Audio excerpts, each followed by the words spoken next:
people have to vote for Trump, because you can complain all you want, but on the issue of judges, on the issue of the military, on these things, but some people are just so cynical. They say, he doesn't mean it. He changes his mind.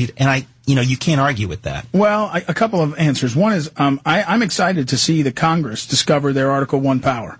And actually, I think if Trump wins, I think the Republican Congress will decide, hey, wait, Article 1 says we're in charge too, and they'll assert that, which would be fine. They'll say, wait, we don't think you're conservative enough, but here's a better point to make on that.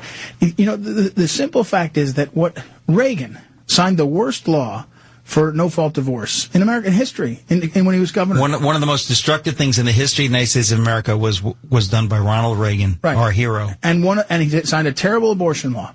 And by the time we came around 9-10 years later, people like Phyllis Schlafly looked and they said a couple things. They said, one, I believe him when he said he's changed his mind and his heart. I believe him. I look him in the eye. I believe him. And Phyllis said that about Trump. She said she believes him.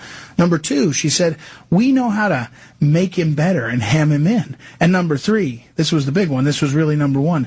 Reagan was a macho man who knew what was at stake. He was strong. He knew communism was evil, and America was almost lost. Yeah. And for Phyllis and others, you look up and say, America's almost lost. And Trump is a macho, serious guy, charismatic, disciplined, guy that never drank and all these kinds of details. And now he's going to go and he's going to say, on a couple key issues, America being transformed by immigration and Islamic terrorism and trade deals that are really changing the family structure because there's not jobs.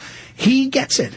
And I think, before he went down that escalator, there wasn't a candidate who was addressing those key issues so fundamentally. And so for Phyllis, she looks up, and after 70-plus years in politics, when she says, I trust him, I think I'm going to go with her judgment. Well, see, this is what I find amazing, is that if somebody like Phyllis Schlafly was for Trump, the way my brain works is like, that settles it for me, because I trust Phyllis Schlafly. She's done the homework. Yeah.